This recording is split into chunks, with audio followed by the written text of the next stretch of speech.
জুলাই অভ্যুত্থানের অন্যতম সম্মুখ সারির সংগঠক ও ইনকিলাব মঞ্চের আহ্বায়ক শরীফ ওসমান হাদী হত্যাকাণ্ডের পেছনের পরিকল্পনাকারীদের বিষয়ে নতুন তথ্য সামনে আসছে। তদন্তে উঠে এসেছে, এই হত্যাকাণ্ডের মূল পরিকল্পনা ও বাস্তবায়নের সঙ্গে জড়িত হিসেবে ঢাকার দক্ষিণ কেরানীগঞ্জের সাবেক উপজেলা চেয়ারম্যান শাহীন আহমেদ ওরফে শাহীন চেয়ারম্যানের নাম। গোয়েন্দা সংস্থার ভাষ্য অনুযায়ী অর্থ ও অস্ত্র দুটোর ব্যবস্থাপনাতেই তার সরাসরি ভূমিকা ছিল।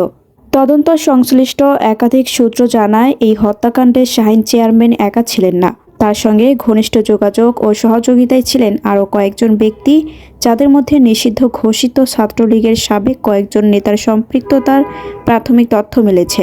এরই মধ্যে কয়েকজন সন্দেহভাজনের উপর নজরদারি বাড়ানো হয়েছে।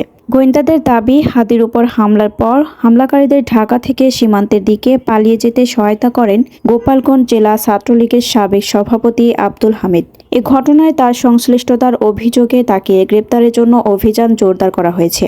তদন্তে পাওয়া তথ্য অনুযায়ী হামলার আগে ও পরে হত্যাকারীদের সঙ্গে তার একাধিকবার যোগাযোগ হয়েছিল।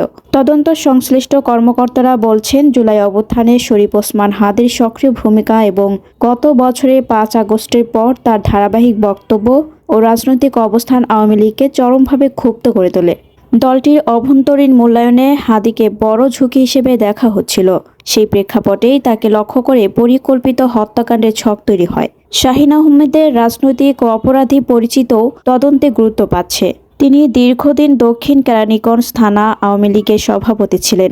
স্থানীয়ভাবে তিনি একজন প্রভাবশালী নেতা হলেও আইনশৃঙ্খলা বাহিনীর নথিতে বহুদিন ধরেই সন্ত্রাসী ও অস্ত্রধারী হিসেবে পরিচিত ছিলেন।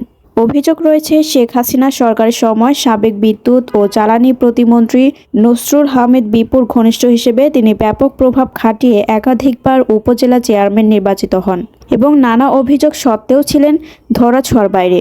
স্থানীয়দের ভাষ্য অনুযায়ী গত বছরের 5 আগস্টের রাজনৈতিক পট পরিবর্তনের পর শাহীন চেয়ারম্যান সীমান্ত পেরিয়ে ভারতে চলে যান। প্রথম দিকে তিনি আত্মগোপনে থাকলেও গত কয়েক মাসে আবার সক্রিয় হয়ে ওঠেন। তদন্তে জানা গেছে, তিনি বিভিন্ন অ্যাপ ব্যবহার করে দেশে থাকা স্লিপার সেলের সদস্যদের সঙ্গে যোগাযোগ করে পরিকল্পনা বাস্তবায়নের চেষ্টা করছিলেন। আইনশৃঙ্খলা বাহিনীর এক কর্মকর্তা জানান, কয়েকটি হোয়াটসঅ্যাপ কল ও খুদে বার্তা সূত্র ধরে শাহীন চেয়ারম্যানের সম্পৃক্ত তার প্রমাণ পাওয়া গেছে।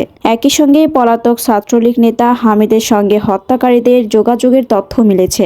ভারতে অবস্থানরত কয়েকটি গ্রুপ থেকে অ্যাপ ভিত্তিক যোগাযোগের মাধ্যমে ঢাকায় থাকা সহযোগীদের কাজ সমন্বয় করা হচ্ছিল বলেও তদন্তে উঠে এসেছে। সূত্র আরও জানায়, এই মামলার তদন্তে সন্দেহভাজনের তালিকায় কয়েকজন রাজনীতিকের নামও রয়েছে। তাদের ভূমিকা যাচাইয়ে গ্রেপ্তার হওয়া আসামিদের যৌথভাবে জিজ্ঞাসাবাদ করা হচ্ছে। পাশাপাশি শাহীন চেয়ারম্যানের ঘনিষ্ঠ হিসেবে পরিচিত কেরানীগঞ্জের 2 জন ছাত্রলীগ নেতাকে গ্রেপ্তারের চেষ্টা চলছে।